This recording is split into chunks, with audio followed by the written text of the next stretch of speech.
तो आज हम एक्सप्लेन करने वाले हैं may the devil take you, जिसमें एक ऐसे शैतान को दिखाया गया है जो एक फैमिली से अपना बदला लेता है। लेकिन क्या वो फैमिली उस शैतान से बच पाएगी या वो शैतान उन्हें तड़पा तड़पा कर मार देगा?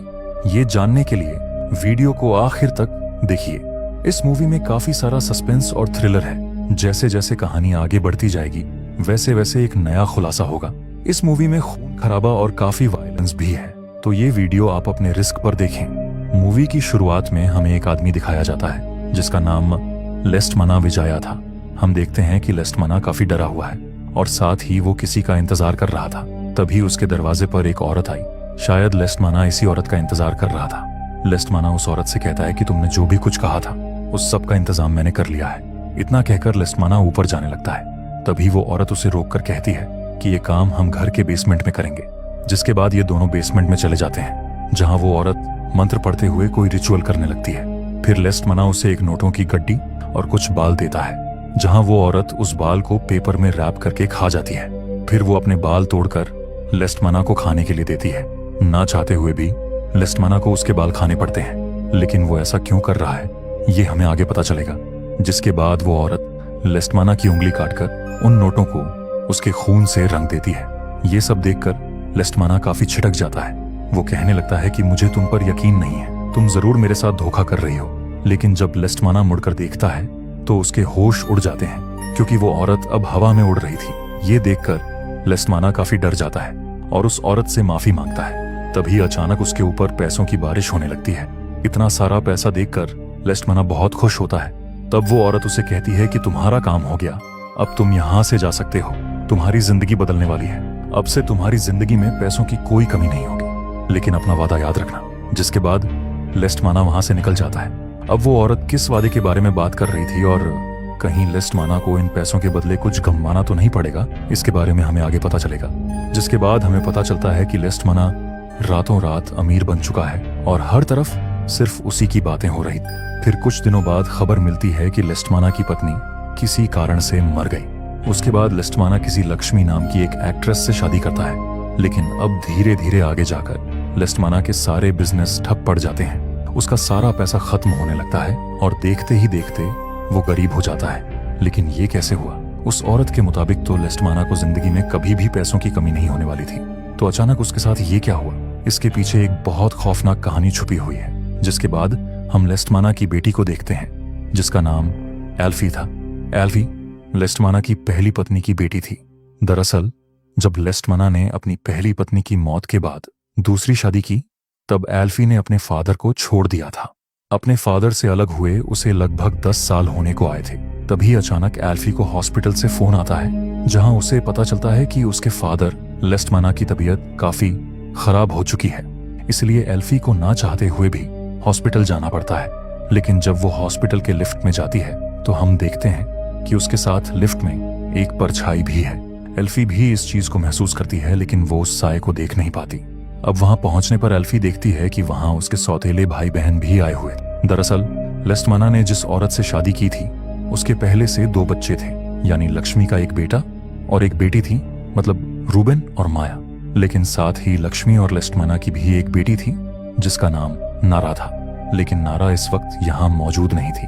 वहां पर रूबेन की गर्लफ्रेंड लिली भी आई हुई थी। फिर माया उसे बताती है कि पापा की हालत बहुत खराब है। जब से पापा ने पैसों को खोया है तब से वो बहुत अजीब बिहेव कर रहे हैं। वो बार बार अपने पुराने घर जाते और खुद को उस घर में बंद कर लेते थे।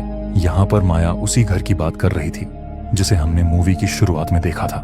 जिसके बाद एल्फी जाकर अपने फादर को देखती है, जहाँ उनकी हालत काफी बिगड़ चुकी है।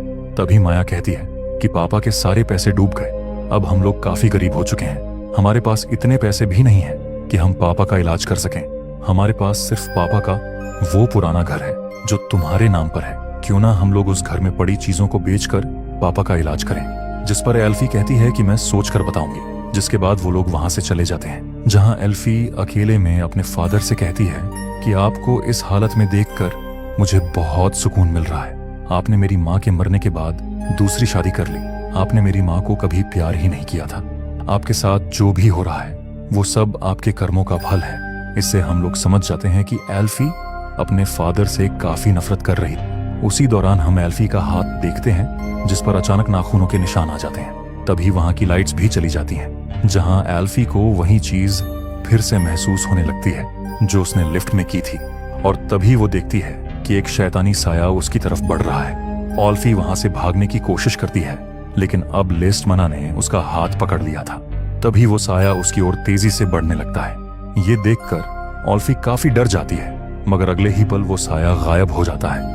एल्फी को लगता है कि वो बच गई, लेकिन तभी वो देखती है कि लेस्टमना की जगह अब वो शैतान आ चुका है। उसे देखकर एल्फी चिल्ला उठती है, मगर फिर एक बार वो साया गायब हो चुका था और साथ ही लाइट्स भी वापस आ चुकी थी। लेकिन तभी लेस्टमना को होश आ जाता है, जहां होश में आते ही वो बड़ी अजीब हरकतें करने लगता है। अब एल्फी की आवाज सुनकर माया और रूबन भी वहां आ जाते हैं, जहां लेस्टमना उन लोगों पर खून की उल्टी कर देता है। इस घटना से एल्फी बहुत डर गई थी। इसके बाद लेस्टमना की दूसरी पत्नी यानी लक्ष्मी वहां आती है। लक्ष्मी को सिर्फ लेस्टमना के पैसों से प्यार था। उसे लेस्टमना की कोई परवाह नहीं थी। लेकिन अब लेस्टमना के पास कोई पैसा नहीं था। उसके पास सिर्फ एक घर बचा था, वो भी एल्फी के नाम पर। इसी वजह से लक्ष्मी किसी तरह उस घर को एल्फी से छीनना चाहती थी। इसके बाद हम रात का सीन देखते हैं, जहां एल्फी अपने घर में बैठकर अपनी माँ को याद कर रही थी। उसे उस पुराने घर की भी याद आती है, जहां उसने अपना बचपन अपनी माँ के साथ गुजारा था। इसलिए वो फैसला करती है कि कल वो उस घर में जाएगी। अगली सुबह एल्फी उस पुराने घर पर पहुंचती है, जहां हम देखते हैं कि वो घर जंगल के बीचों बीच मौजूद था, जो दिखने में भी बहुत डरावना था। इसके बाद एल्फी उस घर के अंदर जाती है, जहां वो अपनी माँ के साथ बिताए हुए पलों को याद करती है। अब एल्फी ये सब देख ही रही थी कि तभी उसे अचानक एक छोटी बच्ची दिखाई देती है। एल्फी जब उसका पीछा करती है तो वो देखती है कि वहां पर लक्ष्मी और उसके सौतेले भाई बहन भी आए हुए थे। दरअसल वो छोटी लड़की लेस्टमना और लक्ष्मी की तीसरी बेटी यानी नारा थी। एल्फी समझ जाती है कि ये लोग उसका पीछा करते हुए यहाँ आए हैं। इसके बाद लक्ष्मी एल्फी को समझाने की कोशिश करती है कि इस घर को बेच दो, जिस पर एल्फी कहती है कि तुम एक सेल्फिश औरत हो।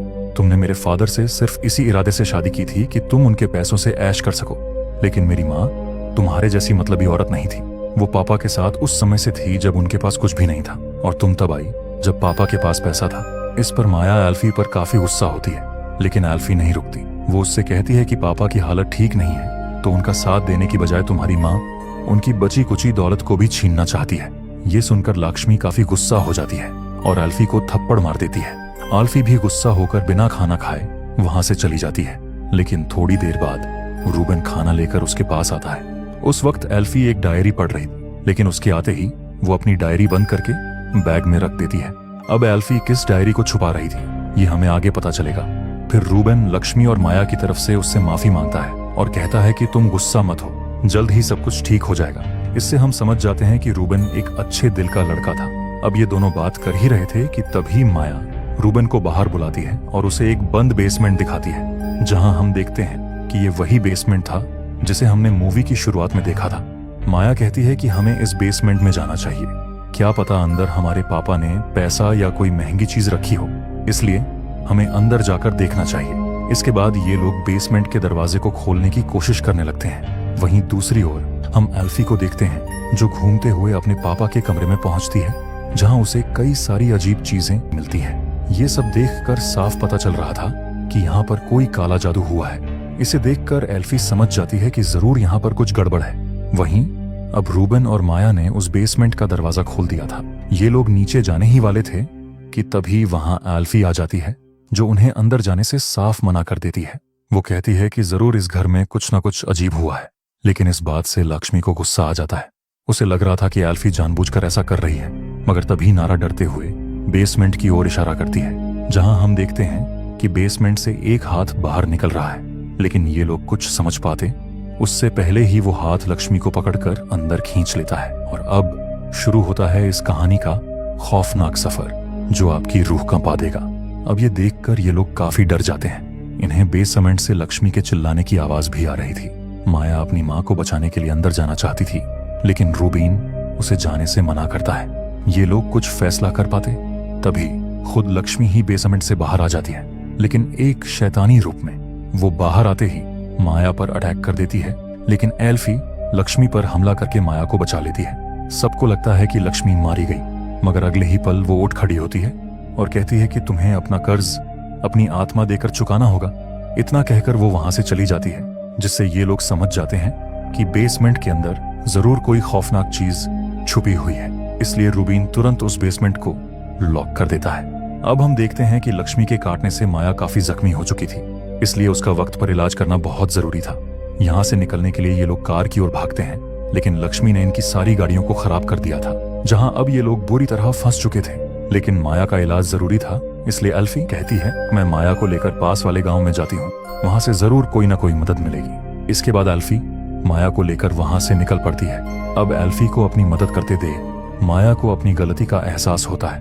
वो एल्फी से माफी मांगते हुए कहती है कि मैं चाहती हूँ कि हम दोनों नफरत की जगह प्यार से रहें। मैं नहीं चाहती कि हमारे पेरेंट्स की वजह से हम भाई बहनों में कोई दरार पड़े। एल्फी भी उसकी बातों से इमोशनल हो जाती है, लेकिन ये प्यार भरा पल जल्द ही एक डरावने पल में बदल जाता है, जब उन्हें अपने सामने लक्ष्मी दिखाई देती है। लेकिन ये दोनों बिना आवाज किए एक जगह छुप जाती हैं, क्योंकि अगर लक्ष्मी ने इन्हें देख लिया तो अंजाम सिर्फ एक ही होगा, दर्दनाक मौत। इस पर एल्फी कहती है कि हमें इसका मुकाबला करना होगा, नहीं तो हम यहीं फंसे रहेंगे। इसके बाद एल्फी अपनी बैग माया को देती है और एक हथौड़ा लेकर लक्ष्मी की ओर बढ़ने लगती है। लेकिन वहां पहुंचने पर एल्फी देखती है कि लक्ष्मी वहां से गायब हो चुकी है। तभी वहां माया भी आ जाती है, जिसके हाथ में एल्फी की वो डायरी थी जिसे माया ने उसके बैग से निकाला था। माया चिल्लाने लगती है कि कौन सी साजिश रची है तुमने, क्या है तुम्हारा प्लान, तुम हमारी फैमिली को मारना चाहती हो। एल्फी उसे समझाने की कोशिश करती है, लेकिन माया उसकी एक भी बात नहीं सुनती और वहां से भागने लगती है। एल्फी उसे रोकने की काफी कोशिश करती है, मगर माया अब जंगल में भाग चुकी थी।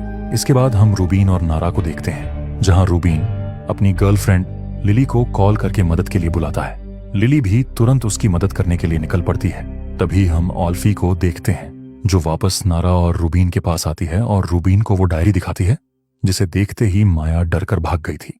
अब हमें पता चलता है कि उस डायरी में इन लोगों की फोटो, यानी रूबीन, माया, नारा और लक्ष्मी की फोटो थी, जिस पर एल्फी क्रॉस का मार्क लगाया हुआ था। ऑल्फी रूबीन से कहती है कि मैंने सिर्फ गुस्से में आकर ऐसे मार्क्स लगाए थे, मेरा ऐसा कोई इरादा नहीं था। लेकिन माया ने इसका मतलब गलत समझ लिया।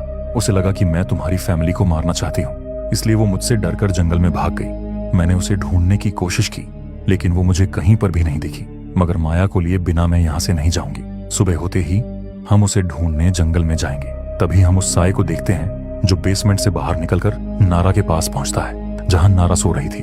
वो साया नारा को उसकी माँ की आवाज में फुसफुसाकर कहता है, सारा, मैं तुम्हारी माँ हूँ, मेरे पास आओ। लेकिन नारा समझ जाती है। वो कहती है कि तुम मेरी माँ नहीं हो। तभी वो साया उस पर अटैक कर देता है। नारा की चिल्लाहट सुनकर एल्फी और रूबीन वहां आते हैं, जो नारा को मुसीबत में देखकर उसे बचाने की कोशिश करते हैं। वो शैतान एल्फी पर भी अटैक करने लगता है, लेकिन रूबीन आखिरकार उन दोनों को बचा लेता है। मगर अब एल्फी और नारा दोनों बेहोश हो चुकी थी। दूसरी तरफ हम माया को देखते हैं, जो जंगल में भागते भागते काफी दूर आ चुकी थी।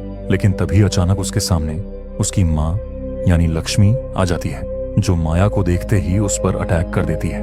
मगर अपनी जान बचाने के लिए माया लक्ष्मी को मार देती है, पर साथ ही उसे इस बात का भी काफी दुख होता है कि उसने अपनी माँ को खो दिया। इसके बाद हम सुबह का सीन देखते हैं, जहां लिली यानी रूबीन की गर्लफ्रेंड अब यहाँ आ चुकी थी। लेकिन रास्ते में उसकी मुलाकात माया से होती है, जिसके ऊपर अब शैतान सवार था।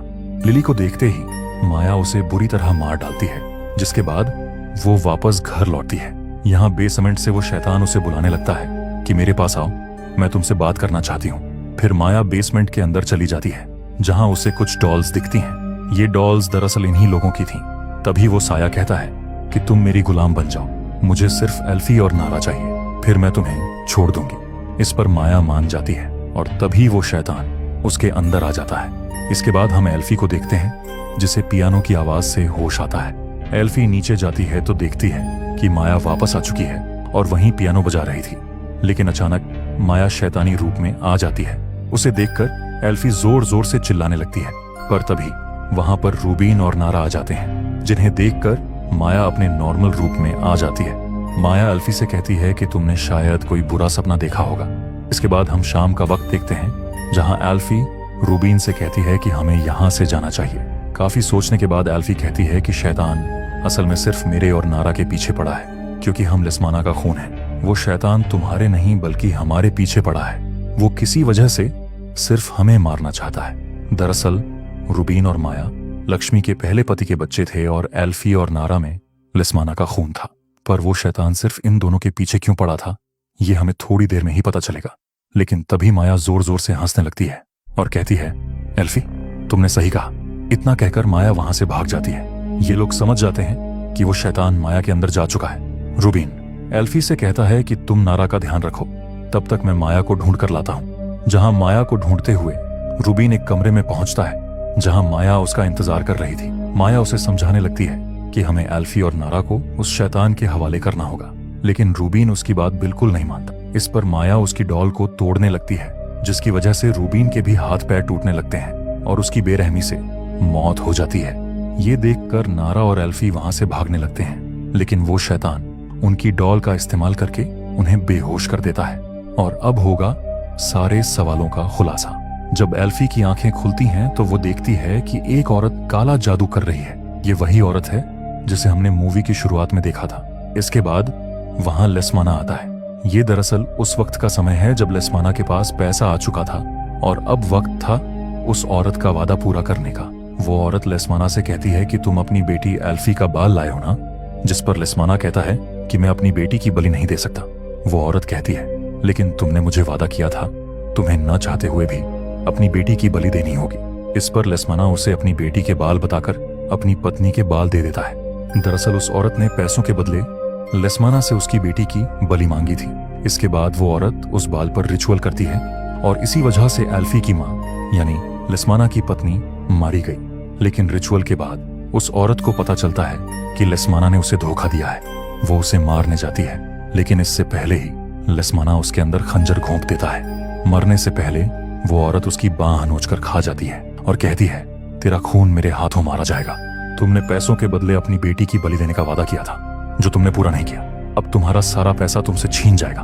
इतना कहकर वो औरत मर जाती है। इसके बाद लिस्माना उस औरत को बेसमेंट में दफना देता है, यानी ये जो शैतान है वो यही औरत है। इसके बाद वहां माया आती है, जिसके अंदर वो शैतान था। माया एल्फी की डॉल को नुकसान पहुंचाने लगती है, जिसका असर एल्फी पर हो रहा था।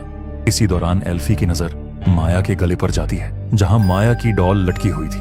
अब माया उसके पास आकर उसे मारने की कोशिश करती है, लेकिन इसी वक्त का फायदा उठाकर एल्फी उसके गले से माया की डॉल निकाल लेती है और उसे आग में डालकर जला देती है। इस वजह से माया तो मर जाती है, लेकिन वो शैतान अभी भी जिंदा था। वो शैतान एल्फी को बेसमेंट से बाहर नहीं जाने देता, इसलिए अब एल्फी उस शैतान को मारना चाहती थी। उसे पता था कि उस औरत की बॉडी बेसमेंट में दफन है।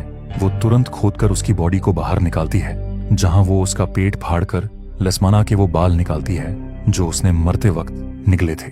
एल्फी उस बाल को जला देती है ताकि इस श्राप के साथ ये शैतान भी खत्म हो जाए। मरते वक्त वो औरत एल्फी को भी अपने साथ कब्र में खींचने लगती है, लेकिन तभी वक्त पर नारा को होश आता है और वो एल्फी को उस कब्र से बाहर निकाल लेती है। इसके बाद ये दोनों वहां से निकल जाते हैं, लेकिन एक खूनी खेल अभी भी खत्म नहीं हुआ। इस मूवी का पार्ट 2 भी है, जिसकी कहानी इससे भी ज्यादा खौफनाक है। अगर आपको इसका पार्ट 2 भी चाहिए तो कमेंट में बता देना। अच्छा रिस्पॉन्स आया तो मैं जरूर इसका पार्ट 2 भी एक्सप्लेन करूंगा। और अगर आपको ये वीडियो पसंद आया तो वीडियो को लाइक करके हाइप क्रिएट कर देना और चैनल को सब्सक्राइब करना मत भूलना। हम मिलते हैं अगली वीडियो में।